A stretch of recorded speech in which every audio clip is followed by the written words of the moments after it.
सभी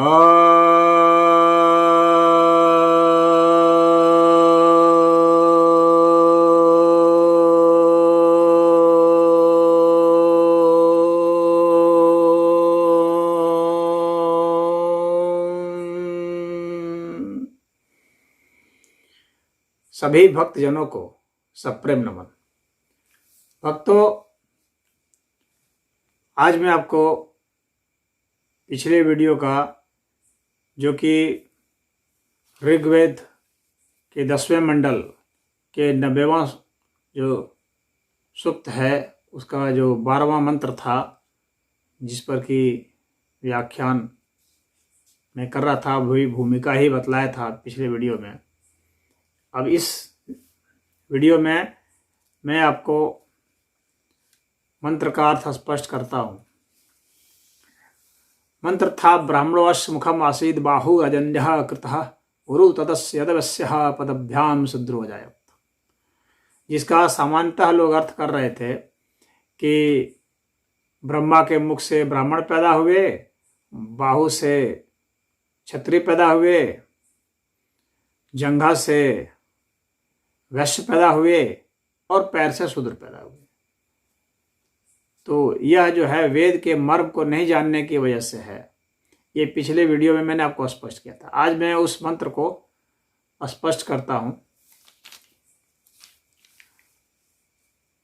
ब्राह्मणोऽस्य में जो ब्राह्मण शब्द है, ब्राह्मण शब्द जो है वो ब्रह्म धातु से बना है। ब्रह्म का अर्थ होता है फैलना। सृष्टि के लिए फैलना जरूरी होता है। तो यहां पर इस मंत्र में बतलाया जा रहा है कि जो सृष्टि हुई तो फैला। क्या चीज फैला? वह तत्व जिसको परमात्म तत्व कहते हैं, और जो अति सूक्ष्म है। परमात्मा ही अपने आप फैले हैं, यानी किसी अन्य तत्व के द्वारा निर्मित नहीं किया गया है। परमात्म तत्व के द्वारा ही यह निर्मित है। उपनिषद में कहा गया है, तदात्मानं स्वयं करोत्, यानी उसने स्वयं को ही रचा है। अगर परमात्मा किसी अन्य चीज पर निर्भर हो जाएंगे तो जाहिर सी बात है, तो फिर परमात्मा अधूरे हो जाएंगे, पूर्णता उनमें नहीं रहेगी। अगर वे किसी अन्य से तत्व लेते हैं, मान लीजिए कि कुछ लोग जो प्रकृति को अलग मानते हैं, तो अगर प्रकृति अलग हो जाएगा तो परमात्मा प्रकृति पर निर्भर हो गए, तो फिर जो है उनकी स्वतंत्रता कहाँ रही? वे रच नहीं सकते। तब तो प्रकृति की भी भूमिका आई, तो यहाँ पर दो सत्ता हो गई, और फिर परमात्मा वहां खत्म हो जाएंगे जहां प्रकृति शुरू होगी। तो वे स्वतंत्र कहाँ हुए और वे असीम कहाँ हुए? वे तो सीमित हो गए। जहां से प्रकृति शुरू हो गई वहां परमात्मा समाप्त हो गए। और कुछ लोग कहते हैं प्रकृति में परमात्मा प्रविष्ट है। यदि प्रकृति में परमात्मा प्रविष्ट होंगे तो भी तो ये कहा जाएगा कि प्रकृति अलग है, परमात्मा अलग है, भले उसमें प्रविष्ट है।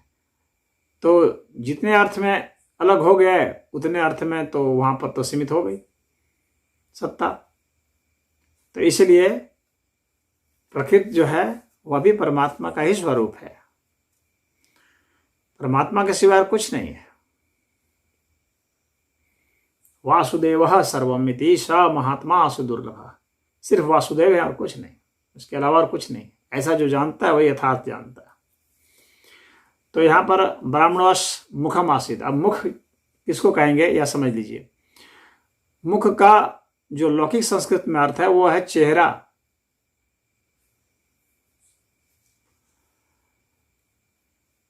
लेकिन जो वैदिक संस्कृत है वो बतलाता है मुख का मतलब विवर, अग्रभाग या द्वार। तो विवर से फैलना शुरू हुआ। उसका अर्थ यह हुआ, परमात्म तत्व का, चिन्मय तत्वों का विवर से फैलना शुरू हुआ। विवर यानी गुहे, गुफा, आप समझ लीजिए। वो ऐसा जहाँ एक तरह से वैक्यूम जैसा है विवर। तो वहां से वह फैलना शुरू हुआ। कौन? चिन्मय तत्व, परमात्म तत्व। ब्राह्मणोश मुखम आसीद बाहुरजन्यः कृतः। बाहु, बाहु जो है लौकिक अर्थ में भुजा होता है। बहुत सारे भाष्यकारों ने इसका अर्थ भुजा इसलिए कर दिया है क्योंकि लौकिक संस्कृत के अर्थ के हिसाब से निकाला है। लेकिन आपको वेद के मंत्र को जानना है तो वैदिक संस्कृत से जानना पड़ेगा, निरुक्त से जानना पड़ेगा। तो बाहु का सतपथ ब्राह्मण जो है उसमें कहा गया है कि बाहुर्वय बलम, बाहुर्वय वीर्यम, यानी बाहु क्या है? बल है। बाहु भुजा है, जो भुजा कहते हैं हम लोग। तो यहाँ पर है कि बाहुर्वय बलम बाहुर्वय वीर्यम, तो बाहु जो है वही बल है, वही शक्ति है। तो बाहु वैदिक संस्कृत में बल और शक्ति को कहते हैं। बल और शक्ति में क्या अंतर होता है? सुनने से ऐसा एक जैसा लगता है, लेकिन ऐसा एक जैसा नहीं है। शक्ति जब किसी विशेष स्थान विशेष पर उसका प्रभाव जब होता है तो उसको बल कहा जाता है। ये उनमें अंतर होता है। तो जो बाहु है वह बल है और शक्ति है। राजन्यः कृतः, तो अब राजन्य का अर्थ लोग क्षत्रिय बना दिए हैं, एक जाति विशेष बना दिए हैं जो कि शासन करती है, मनुष्यों की एक जाति। तो यहाँ पर मैं ये बता दूं, जो इन लोगों ने भाष्य किया है उससे तो ऐसा प्रतीत होता है कि इन लोगों ने पहले ये जो 11वां मंत्र है इसके पिछला मंत्र जो है, तो उस मंत्र में पूछा गया है कि मुख क्या है, बाहु क्या है, उरु क्या है, पाद क्या है। उसके बाद वो बतलाया जाता है सृष्टि में। तो सृष्टि की शुरुआत कैसे होगी? सृष्टि की शुरुआत जाति से थोड़ी हो जाएगी। लेकिन इन भाष्यकारों ने ये समझा ही नहीं कि इस शुरुआत ही जाति से करा दिए, वर्ण से करा दिए, मनुष्यों से करा दिए, पशु से करा दिए। तो ये भाष्यकार समझ नहीं रहे हैं। ये सृष्टि क्रम में को ध्यान में रखना पड़ता है। ये सृष्टि क्रम को ध्यान में ही नहीं रखे, अन्यथा ऐसा भाष्य नहीं करते। पहले हवा बने नहीं, अग्नि बनी नहीं, आकाश बना नहीं, जल बना नहीं, पृथ्वी बना नहीं, और पहले आदमी बन गया, और आदमी के भी पहले जाति बन गई, वर्ण बन गया। तो इस तरह से ये लोग परिभाषा कर दिया उटपटांग।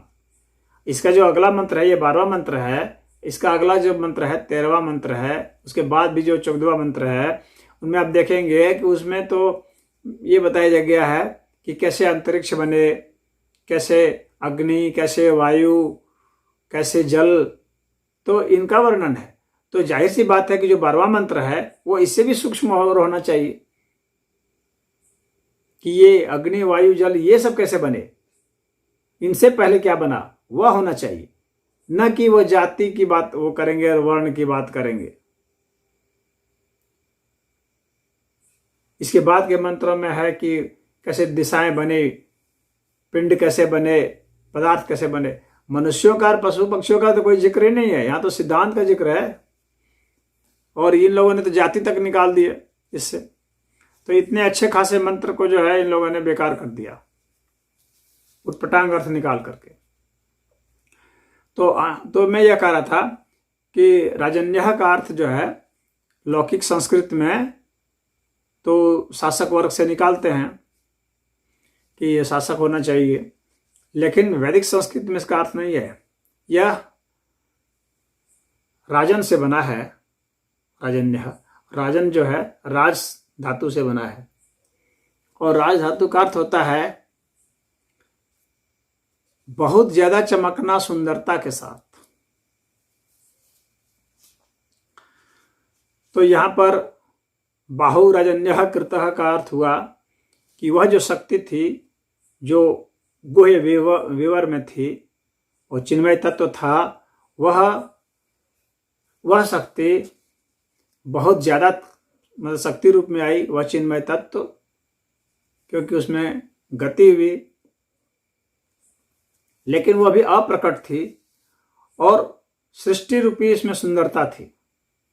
यहाँ पर एक और चीज जो है वह सौंदर्य बोध है। इस मंत्र में यह बताया गया कि सुंदरता कैसे है, तो सौंदर्य बोध का वर्णन किया, सौंदर्य बोध की उत्पत्ति कैसे होती है। आज विज्ञान हमें नहीं बता पाया है, इतना शोध करने के बाद भी, कि कोई चीज हमें सुंदर क्यों लगती है। सौंदर्य बोध का विज्ञान क्या है यह नहीं बता पाया। तो यहां बताया गया कि सुंदरता के लिए चमक होनी चाहिए, और चमक कैसे होनी चाहिए, जो सृष्टि को करती, जो रचती हो। जब तक रचना नहीं होगी तो वो सुंदरता नहीं होगी। यानी वह कोई व्यक्ति चेहरा से भले चमक रहा हो, लेकिन यदि वह रचनात्मक नहीं है, सकारात्मक नहीं है, यदि वह जीवनदायिनी उसमें आभा नहीं है, जीवनदायिनी कार्य नहीं है, विचार नहीं है, तो उसकी सुंदरता फिर कुरूपता में जैसे प्रतीत होती है। तो कोई व्यक्ति सुंदर कैसे लग सकता है, जब उसमें चमक हो, और चमक के साथ रचनात्मकता हो, सृष्टि हो, और सकारात्मकता हो, जीवनदायिनी ऊर्जा हो, तब ही वह सुंदर है। तो सुंदरता का बोध यहाँ पर कराया गया है। अब इसके बाद है कि वह शक्ति जो है वह सृष्टि रच रही है, इसलिए सौंदर्य उसमें है। और वह शक्ति रूप हो चुकी है, वह चिन्मय तत्व अब शक्ति रूप है, बल रूप भी है। बाहु जो है शक्ति और बल दोनों का ही अर्थ लिए हुए है। अब इसके बाद है उरु तदस्य यदवस्य। उरु जो है यह लौकिक संस्कृत में उरु का अर्थ जांग बतलाते हैं।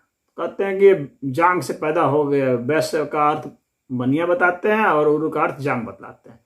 लेकिन वैदिक संस्कृत यह नहीं बतलाता। उरु जो है उरुण धातु से बना हुआ है, और कु प्रत्यय इसमें लगा हुआ है।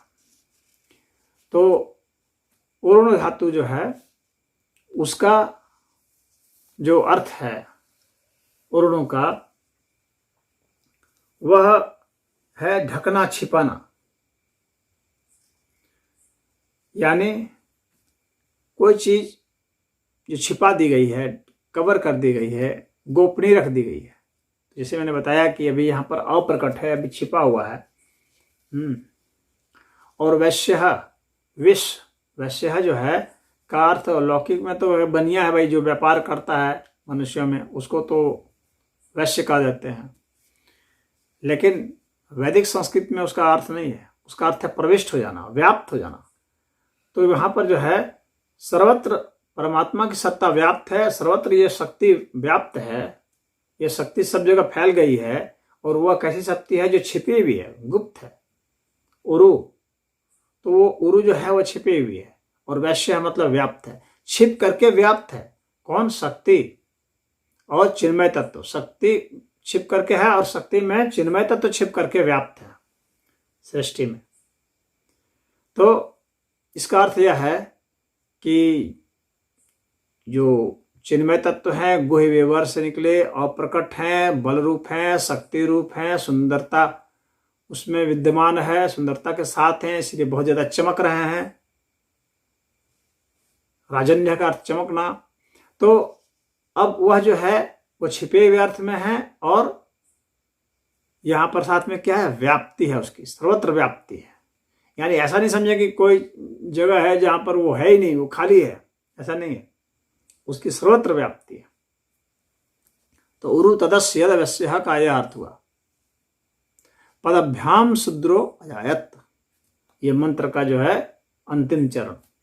पदभ्याम शुद्रो अजायत, यहाँ पद है। सामान्य क्या है कि लौकिक भाषा में पद मतलब क्या कहता है, पैर। कहते हैं पैर से शूद्र हो गए जो आदमी हो गए, जो सबसे नीची जाति के हैं, छोटी जाति के हैं, वैसे लोगों को कह दिया गया कि वो शूद्र है। तो ये सब यहाँ पर इसका मतलब नहीं है। यहाँ तो मनुष्य का ही मतलब नहीं है इस मंत्र में, जैसे कि मैं आपको तब से सिद्ध करते आ रहा हूँ। तब देखिए यहाँ पद का क्या अर्थ होता है। पद का अर्थ होता है गति करना, गति करना, हिलना डुलना, कंपन। तो पदभ्याम जो है, तो यहाँ पर है कि वे जो तत्व हैं, जो शक्ति हैं, बल रूप हैं, छिपे हुए हैं, बहुत ज्यादा चमक रहे हैं, उसमें सौंदर्य भी बात है। तो वे क्या कर रहे हैं, वे गति कर रहे हैं।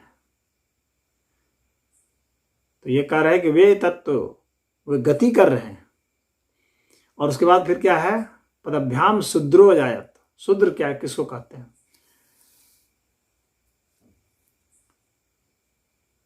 वो तो वेद के दृष्टा तो नहीं जानते थे कि कोई ऐसा अम्बेडकर पैदा होगा जो इस तरह की व्याख्या भाष्य कर बैठेगा, कोई मैक्स मिलर पैदा होगा जो उटपटांग अर्थ करेगा। शूद्र का क्या अर्थ होता है? शूद्र होता है शुच धातु से बना है। तो शुच धातु का अर्थ होता है शोक, दुख, वेदना। तो शोक, दुख और वेदना शूद्र बतलाता है। इसका अर्थ ये हुआ कि पदभ्याम शूद्र हो जाए, यानी जो गति है उस गति के कारण क्या है कि दुख की उत्पत्ति होती है, वेदना की उत्पत्ति होती है। यहां पर दुख का वैज्ञानिक कारण बतला रहे हैं। ये जो मंत्र है ये बतला रहा है सौंदर्य बोध और ये दुख की उत्पत्ति का बोध। दुख कैसे उत्पन्न होता है? तो गति से होता है। जितनी ज्यादा गति होगी उतना आप दुखी होंगे। आप दौड़ के देख लीजिए, आप ज्यादा दुखी हो जाएंगे। दौड़ेंगे नहीं, चलेंगे तो कम दुखी रहेंगे। बैठ जाएंगे तो और कम दुखी हो जाएंगे। सो जाएंगे तो और कम हो जाएगा। इस तरह से हमारी गतिविधि जितनी घटती चली जाती है, हम दुख से उतना मुक्त होते चले जाते हैं। इसीलिए ध्यान में स्थिर बैठा जाता है, स्थिरता का महत्व होता है। गति जितनी कम होगी दुख उतना कम होगा। यहां पर इसलिए बताया गया है कि गति के कारण ही दुख है। दुख का वास्तविक कारण यहां पर बताया गया है। दुख का कारण वो जो बताया गया है जिद और ये सब, वो सब जो है वो हल्के अर्थ है कि कामनाएं, तो ये सब कि कामनाओं के कारण दुख होता है, ये सब है हल्के अर्थ है। वैज्ञानिक अर्थ यह है कि गति जितनी गति होगी उतना दुखी होंगे आप। और गति है तो कामना होगी तो गति होती जाएगी, गति है तो कामना होगी, और कामना होगी तो दुख होगा। लेकिन इसका वास्तविक कारण क्या है? गति, कंपन, हिलना। हिलेंगे तो दुख होगा।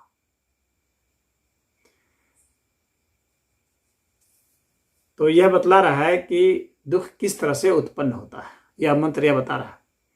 यह बता रहा है कि दुख जो है गति के कारण उत्पन्न होता है। यदि आप दुख से मुक्ति चाहते हैं तो अपनी गति को थाम लीजिए।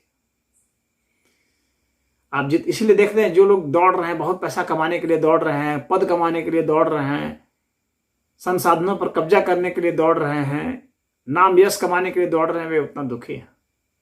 दुख का रहस्य यहां पर है इस मंत्र में। इतना अच्छा बढ़िया मंत्र, इतना वैज्ञानिक ज्ञान विज्ञान का मंत्र, और इसको इन लोगों ने कचरा बना दिया, ऐसे भाष्यकारों ने। तो यह कह रहा है कि दुख की उत्पत्ति वेदना की उत्पत्ति होगा। अभी तक विज्ञान पता नहीं लगा पाया कि दुख की उत्पत्ति कैसे होती है, दुख क्या है। और यह मंत्र हमें बतला रहा है। आने वाले समय में विज्ञान भी इसी को समझेगा, इस पर शोध करेगा। और यह वेद, इसीलिए वेद को ज्ञान का भंडार कहा गया है। दुख की उत्पत्ति कैसे है, सौंदर्य कैसे होता है, सब यहां बताया गया। तो दुख की उत्पत्ति होती है गति से। यह मंत्र यही कह रहा है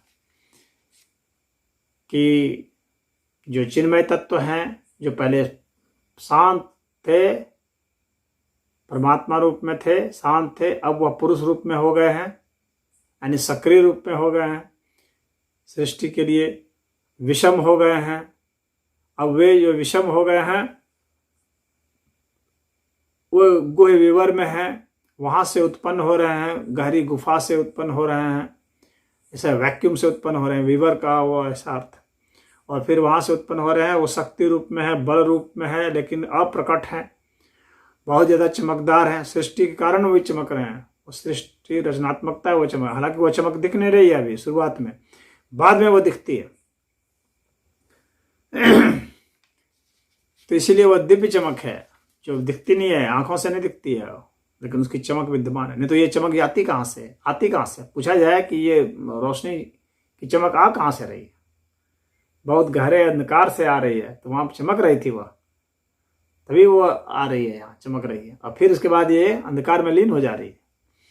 तो वो अप्रकट रूप में थी, अब प्रकट रूप में हो गई। तो जब प्रकट रूप में है तो वहाँ गति है, कंपन है, और उस गति कंपन के कारण जो है दुख है। और वह जो है, वह शक्ति, वह बल, वह चिन्मय तत्व सर्वत्र व्याप्त है, वैश्य है, और वह छिपी हुई है, उरु है, तरंग रूप में है। तो अब वह हिलने डुलने के कारण प्रकट हो रही है, यानी जो जितना हिलेगा डुलेगा वो प्रकट हो जाएगा। तो वह पिंड रूप में फिर हो जाता है, पदार्थ रूप में हो जाता है। तो चिन्मय तत्व शक्ति रूप में हो करके, अव्यक्त में, महातत्व में हो करके, फिर जो है ये कण के रूप में, तरंग के रूप में होते हुए फिर यह पिंड के रूप में आ जाता है, जो हम लोग देखते हैं, दृष्टिगोचर होता है। तो इस मंत्र का यही अर्थ है। और आप लोगों के मन में जो इसके प्रति संशय होगा, जो विद्वेष की भावना होगी, मैं समझता हूँ कि वह दूर हो गई होगी इसका यथार्थ अर्थ को जानने के बाद। तो यही हमारा प्रयास था, और आप लोगों ने इतने गौर से सुना। इस मैं कहूँगा कि वेद का महानतम मंत्र है, और इसको जो है, इसको सबसे कचरा बना दिया था। तो आज आप लोगों को वह भ्रांति दूर हो गई होगी। तो हमारा प्रयास सार्थक रहा, मैं ऐसा मानूंगा। और यदि आपको इसमें से किसी प्रकार की कहीं कोई शंका होती है तो आप कमेंट बॉक्स में लिख सकते हैं, मैं अवश्य ही इसका उत्तर दूंगा। ओम हरि।